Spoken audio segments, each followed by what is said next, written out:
Hi, everyone. My name is Julie Dixon with Dixon Resources Unlimited. We are the parking and mobility consultants who have been working with the Isla Vista Community Services District for over the last year as we focus on parking and mobility improvements. For those of you that weren't able to attend any of our meetings during this last visit around May 15th, we wanted to provide a recording of the information presented so that you would have that for reference.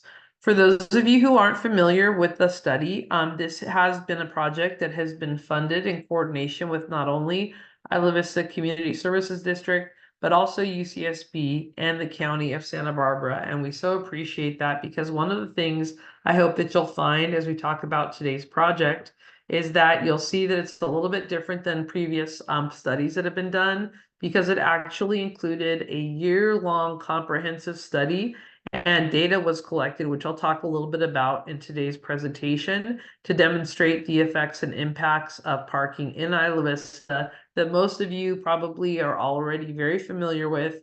But we know that as we take recommendations outside of the community, especially if we have to approach the California Coastal Commission, we wanted to be able to ensure that we could share and the impacts that parking does have within the quality of life and the environment in which you all live. So again, Dixon Resources, we are a consulting firm that works all across the country. And some of you may have attended one of our many stakeholder meetings. There on the right side of the screen, we tried to work with as many of our community groups and organizations that surround Isla Vista as it talks about how we can really make recommendations that really will have an impact in Isla Vista. And for those of you that have come to our previous meetings, last year we focused on the existing conditions and looked at a needs assessment and incorporated the feedback that we received from the community. We've come back several times to actually conduct stakeholder meetings to receive your feedback and input. And hopefully most of you responded to the online survey that was conducted between October and January of this last year and through January 2024. We had 1,229 total responses, which was a really comprehensive, holistic perspective. And we got perspectives from all over the spectrum, which we greatly appreciate.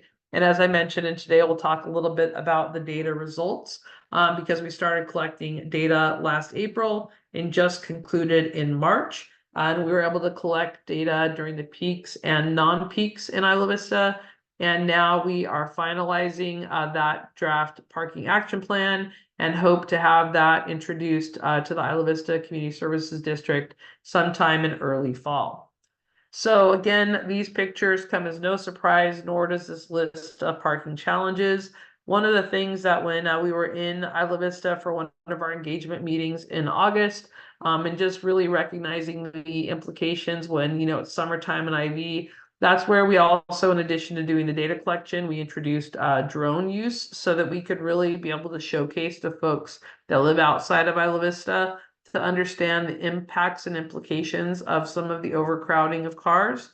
Most of you have seen these images where, the cars are blocking the driveway, blocking the sidewalks, stacking up at the ends of the cul-de-sacs or the dead ends, blocking disabled access ramps, kind of everywhere in between. The recognition that there's very low compliance because we don't have consistent parking enforcement coverage. We have very low turnover of parking spaces and long-term storage of vehicles parking for well over the California Vehicle Code requirement of 72 hours. We have cars double, even triple parked. We have emergency vehicle access concerns, sometimes not allowing the fire trucks to be able to get through. The implications for other modes of mobility like pedestrians and cyclists, and the spillover parking demand from UCSB, the environmental impacts, vehicle habitation, and then the limitations on coastal access. Because one of the things that the data has demonstrated is that we are so overparked that one of the issues of being able to have available parking to get to the beach is a definite concern. So when we talk about the online survey, we also wanted to provide a summation of the findings from that survey, including the compliance rates. Again, the fact that folks are asking for parking enforcement because we need the rules to be enforced as posted. The fact that parking is most challenged, obviously, when school is in session, in the evenings and overnight. We found that a lot of community members shared that they can't leave their homes after a certain hour because they don't want to lose their parking space and would find it very difficult to find parking when they got back. Cars frequently are left parked for long periods of time. For paid parking, most user groups agreed that they would rather find free parking further away and walk a few minutes to their destination than to pay for parking. Accessibility is a real concern. Most people need their cars to get to destinations outside of Isla Vista. Beach access, it being hard for people to find parking to access the beach. And then from a safety concern, number one, the low compliance of parking regulations. It's a little bit like the wild, wild west out there in Isla Vista, and the fact that people are parking again, blocking access ramps, blocking fire hydrants, all of concern to everyone. And that people also feel unsafe when they have to park far away from their homes and walk. And then on the mobility side, that basically the ways to enhance reduced vehicle ownership is needing more frequent and direct bus services with extended hours of operation, including major destinations outside of Isla Vista. We need more regional services to other areas in California and more full service businesses in Isla Vista. And again, that was a summation of the feedback we received from the survey that had over 1,200 responses. Now, regarding occupancy, anyone that has come to any of our previous meetings, we've really tried to share this information throughout the year so that everybody can understand the impacts. This is just a sampling from the data that was collected in March, the last month the data was collected. And again, for those that have met with us before, the parking industry standard is what when you're at 85% occupancy, it basically means you're near or at capacity.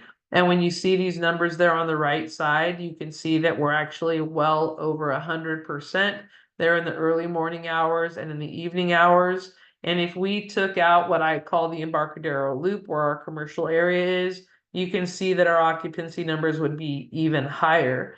Just from a standardization perspective, down there in the footer, you'll notice the typical parking space for an average city is roughly around 22 to 24 feet wide. When we began this study, we established the fact that we were going to be utilizing a 20-foot standard size space, 18-foot adjacent to a driveway. One of the reasons why we wanted to do that is to ensure that we had a standardized process throughout this, and knowing how jam-packed Isla Vista is, we wanted to be very conservative in our estimates. But you can see that if we actually utilize that higher figure, those occupancy rates would actually be even higher. And I want to reinforce also for this project, we utilize license plate recognition technology. And that was really important because different than past studies, we're able to actually identify not only the occupancy by block face, but also the utilization so that we can start to do trend analysis to identify how long cars are parking for and where they were parking. And that's going to be really important when we talk about some of the recommendations moving forward. So we start to talk about some of the draft concepts. Compliance is really the key. And one of the things that we've been working on with IVCSD on the legal side is the compliance program. One of the things that we're excited about the charter for IVCSD being a special district is the fact that in their charter, it includes the ability to manage parking. And we're hopeful that we'll be able to have a program in place in the next year or so, if not sooner. This is absolutely a priority, but if we can have personnel out there as parking ambassadors that help to seek compliance, to help basically educate the community so that we can ideally optimize the curb and ensure that we have turnover of those spaces. There's also been the request of having space delineators, or what we might call hash marks or T marks near the driveways, so that we don't have folks encroaching on the driveway, so folks can clearly access ingress egress their parking spaces. Another factor that's important when we talk about this process is when some of you may be aware of the assembly bill that went into action as of January 1 of 2024. It's called the daylighting ordinance. And that basically means that you can no longer park within 20 feet of an intersection. It's in the warning phase this year, and effective January 1, 2025, it goes into enforcement. At rough estimate, it basically looks like Isla Vista could lose well over 100 parking spaces as a result of that. And that's why one of the recommendations to mark the spaces is something that we think could prove to be advantageous. I do want to reinforce something that we talked about in the meetings is that it is not mandated that the curbs have to be marked when it comes to that 20-foot setback, and it does not have to be signed either. It is simply a law on the books, and how agencies are going to enforce that is still to be determined. The other recommendation on the concepts is that IVCSD continue to utilize license plate recognition and handhelds not only for the ease and management and optimization of compliance, but also to continue the data collection efforts to ensure that we're monitoring the impacts, because we want to ensure that we're making data-driven decisions as the program moves forward. So next was the focus on safety. And there are certain streets in Isla Vista, due to their narrowness and width, that we are considering eliminating parking on one, or in some cases both sides of certain streets, especially as it relates to emergency vehicle access. We want to ensure that we have consistent parking enforcement to again ensure that driveways are accessible, that we don't have double parking, and that we don't have folks blocking the red curbs and or the fire hydrants. We want to formalize a special event parking management plan. There's a lot of unwritten policies that have been on the process over the last several decades, and we want to formalize those processes so the expectations of where we need to put our cars during certain events in Isla Vista could absolutely be something that is structured.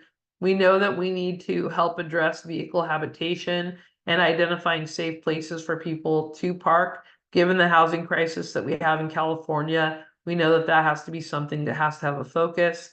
And something that we'll talk about in a few moments is the mobility study. And we know that pedestrian and cyclist safety improvements are necessary. And that's something that we really will drill in on the last half of this presentation. So as it relates to congestion mitigation, you can see in that upper right-hand corner that daylighting ordinance was Assembly Bill 413. And again, it is approved, it is on the books, goes live into enforcement January 1 of 2025. And the approximate loss of spaces will be about 157 spaces in Isla Vista.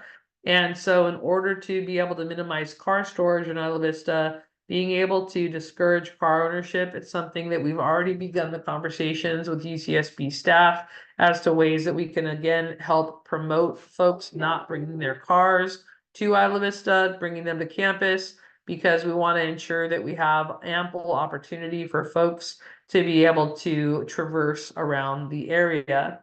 A remote parking facility was something that folks asked for when we talked about the survey and asking for a circulator. The reality is where to put said facility, as well as the reliability and timeliness and cost associated with the circulator when we don't necessarily have the revenues for something like that. A residential parking permit program is something that came up about a decade and a half to 2 decades ago, and the consideration of implementing overnight parking restrictions and a pilot program that could be something that would ultimately have to go to Coastal Commission for approval, and knowing that we would need to ensure that there were low income options to ensure that all community members had the access to parking within their neighborhoods. We also want to leverage opportunities through this data collection project of being able to identify potential shared parking locations that could be utilized throughout Isla Vista, which basically would require us to establish contracts with private property owners that would allow for community members to park on their property locations. This is something that's been done quite well and effectively across the country, because building parking is expensive and we want to be able to maximize the assets that we have. It's a reason why we also utilize the drones for the data collection, because we were able to identify parking inventory in those private property locations. Longer term, it was something that when we talked about this with the group, I know it's a big concept to think about, but the idea of introducing tolling into the Isla Vista area is something that could be an opportunity that should be considered in the future. And the reason why we suggest that is because Isla Vista is one of the few communities that actually has control points, given the ways that you get in and out of Isla Vista. And tolling, just like on the toll roads, you basically control access by license plates, and residents are registered. It's basically like a digital parking permit for that matter. And folks that enter the community outside of those registered access points are actually charged for that time. These are programs that have been very successful in cities like London and Paris and other locations around the world. And while everybody may think that that's a crazy concept, it's something that's been very effective in those communities and has helped mitigate some of the impact concerns that we have here in Isla Vista. So when we talk about the commercial access areas, and I mentioned earlier the Embarcadero Loop, it's important to recognize that access to our businesses is important to ensure that they can thrive and sustain their operations. We have a lot of folks that have said that they'd love to come into Isla Vista to grab a burrito or grab lunch or grab something at a shop. But the reality is it's not accessible to be able to find an available parking space. So that we know that we need to manage those time limits. We need to ensure that there is adequate loading areas so that our commercial trucks can get in. We want to ensure that there's short-term parking spaces so people can run in and grab a coffee or grab a bagel.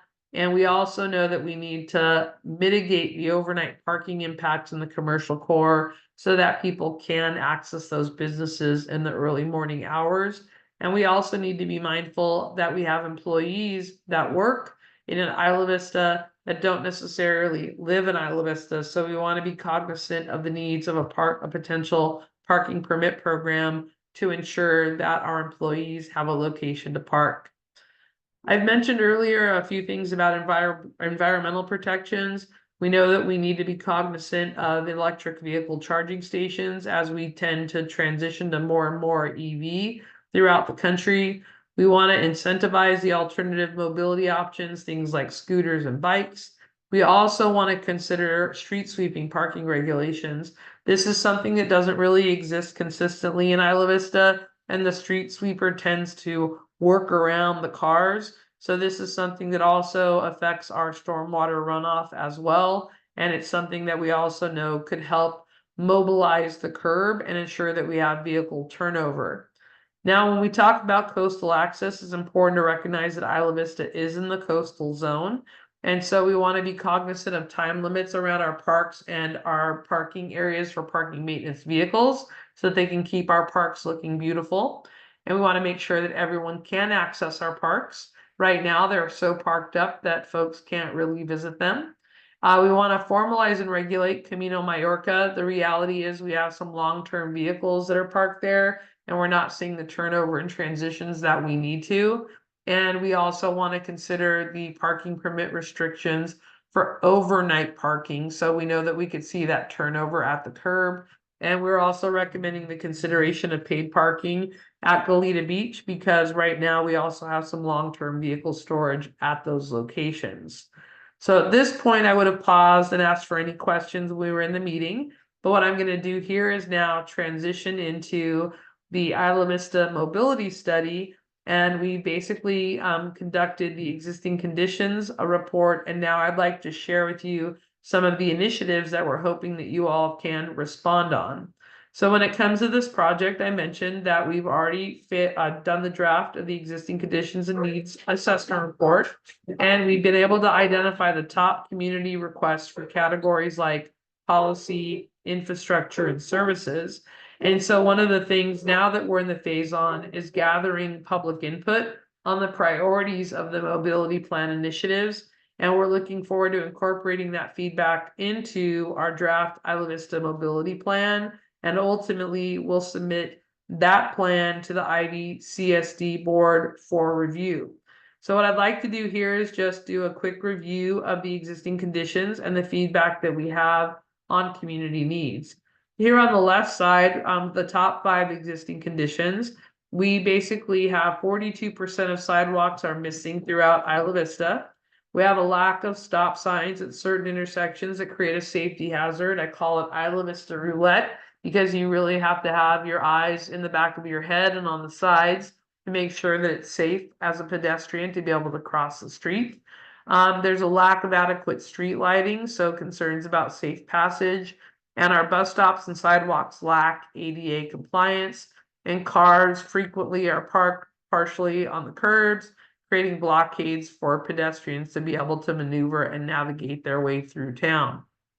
So for the top 5 needs assessed, we need to consider the sidewalk network, removing obstructions, and in some cases, building wider and more accessible sidewalks. We need painted crosswalk marks, flashing lights to alert drivers of pedestrian crossings. We need more street lighting, proper street lighting throughout Isla Vista, and we need more stop signs to slow down cars, bikes, micromobility devices, and we need better sight lines at intersections. That's one of the reasons why the daylighting ordinance is going to be so impactful in Isla Vista, because that setback is actually going to help create better sight lines to be able to see the pedestrians wanting to cross the street.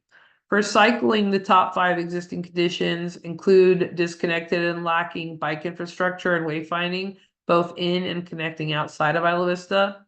Hardall is the most common bike path and access point into Ivy, and the lack of secure bike parking, especially private bike parking.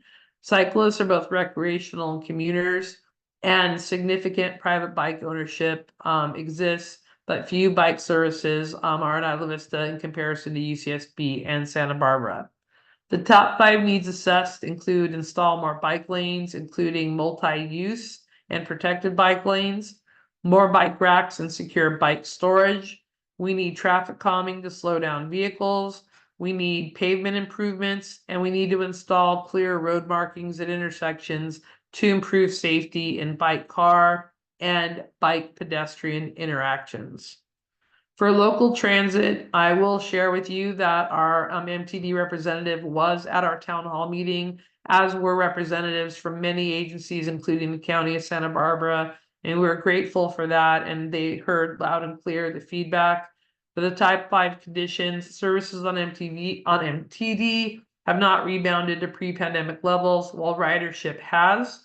5 bus routes by MTD run infrequently and are unreliable. The most frequent is every 18 to 30 minutes. Bus stops typically lack ADA accessibility, lighting, seating, and shelter. And while we offer free transit to students, reduced transit is offered to youth, seniors, Medicare card holders, and persons with disability. And MTD has planned to launch a microtransit service that connects the Isla Vista Community Center with the Amtrak station, SBA, UCSB, and Trader Joe's, which I know that was a real big feedback point that we heard from a lot of residents. For the top 5 needs assessed, more direct bus service to popular destinations like Trader Joe's, Amtrak station, the airport, more frequent bus services, including extended late night service. The reality is we can't tell you not to bring a car if you don't have a way to get back from work, or if you're working downtown, your ability to be able to get a ride back is important. We know that we need to increase our bike rack capacity on our buses, and we need desired basic amenities at our bus stops, including ADA access, lighting, shade, and seating. And we need more bus stops in residential parts south of Abrego and west of Camino Pescadero. For regional transport, the top 5 existing conditions. Isla Vista is currently served by Goleta Amtrak, Santa Barbara Amtrak stations, and the Santa Barbara Airport for regional transit. We also know that Isla Vista primarily connects outside of the county through train, bus, shuttles, and flights, including the Clean Air Express and Coastal Express. Ride-hailing services are the most common mode of transportation to access the Goleta Amtrak station and Santa Barbara Airport from Isla Vista. And Amtrak via the Goleta station is the 3rd most common mode of transportation for trips taken outside of southern Santa Barbara County from Isla Vista. No direct bus access is currently available to either the Goleta or Santa Barbara Amtrak station. And we heard loud and clear that many of you have actually had to walk back from the Goleta station to Isla Vista, also because of the limitations on ride-hailing vehicles. So for the top needs assessed, we just know that we need to improve public transit connections to access our transportation hubs, including Amtrak, Santa Barbara Airport, and SB Airbus departure points. And regional transit needs were not discussed much during a prior stakeholder meeting, but I do want to reinforce the fact that we know the importance of those connectors as we talk about Isla Vista. As it relates to vehicles, the top 5 existing conditions, vehicles are often parked illegally and obstruct driveways, just like we heard earlier in our parking study results. There's no wayfinding signage in Isla Vista. There's no pickup or drop-off zones for ride share vehicles or designated car share spaces such as Zipcar. Zipcar has not returned post-pandemic.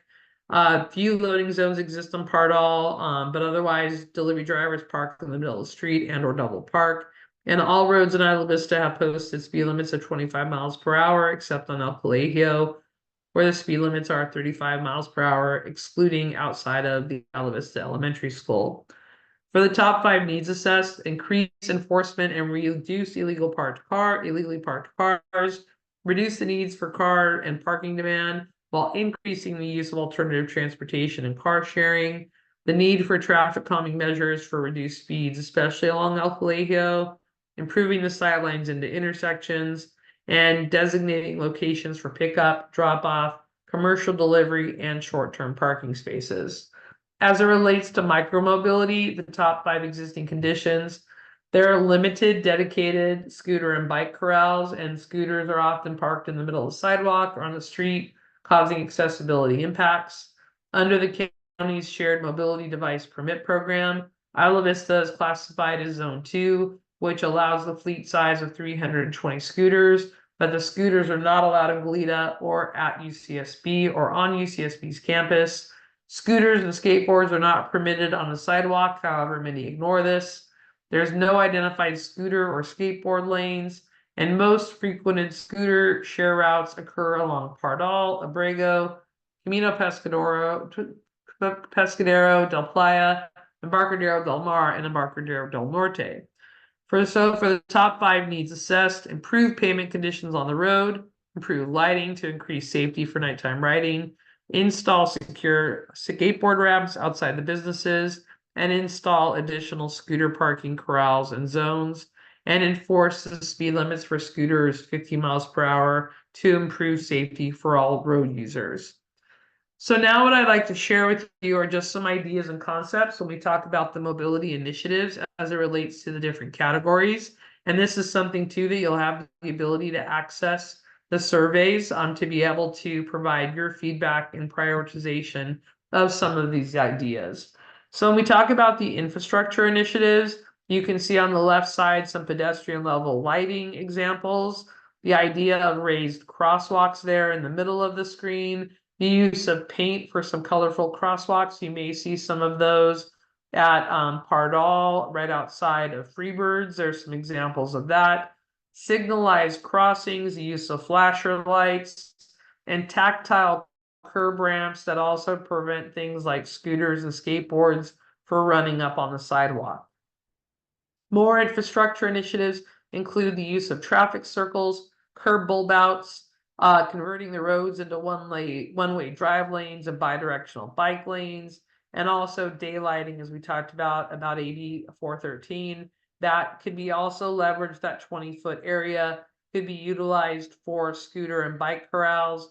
One thing I do like to note is that often cars park in those because they look like a designated parking space, but that is something with appropriate barriers or bollards that can also be something that can be communicated.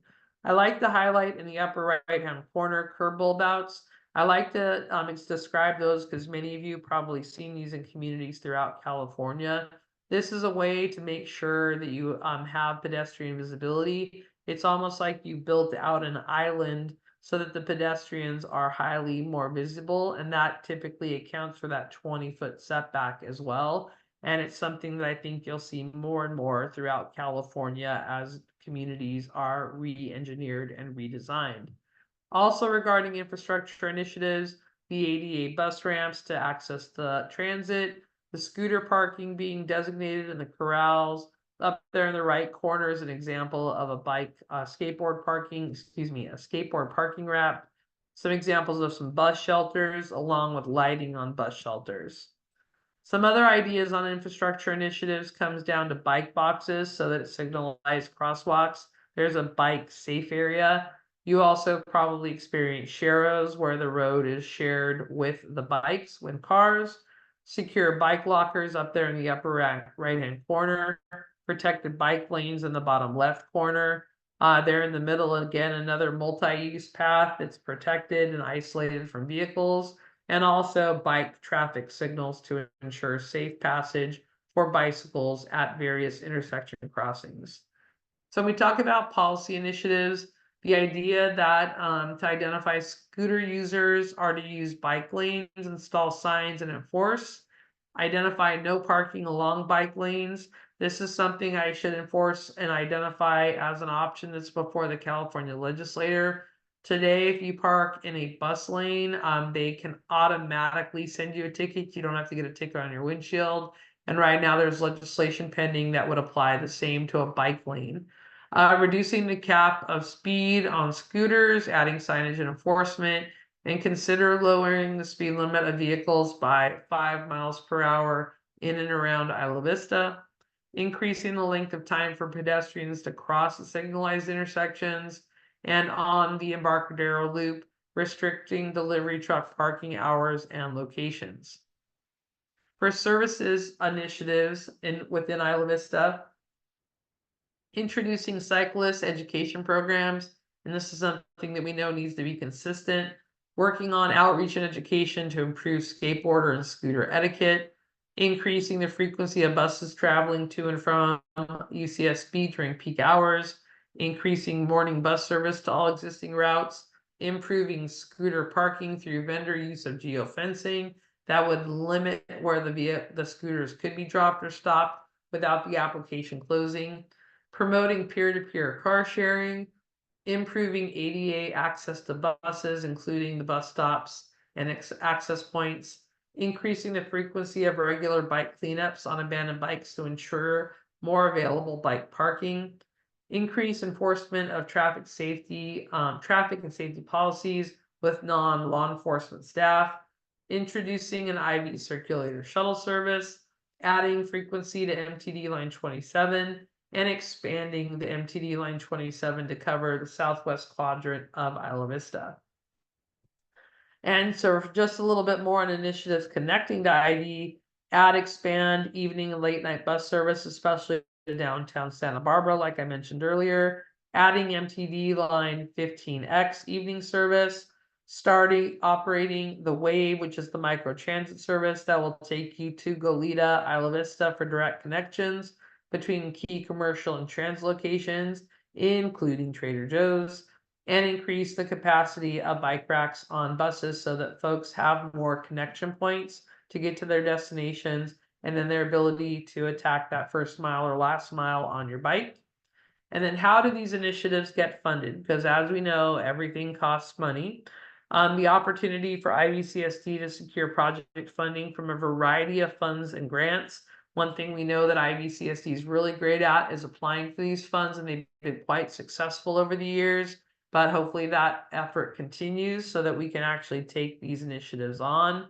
And with that, there is going to be a link included along with where this video is posted so that you can fill out one of those worksheets and provide your feedback and priorities.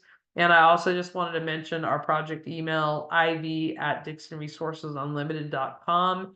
I thank you for bearing with me today and listening to this presentation, and we look forward to hearing from you and receiving your feedback. In the meantime, everyone have a terrific rest of your day. Thank you for listening.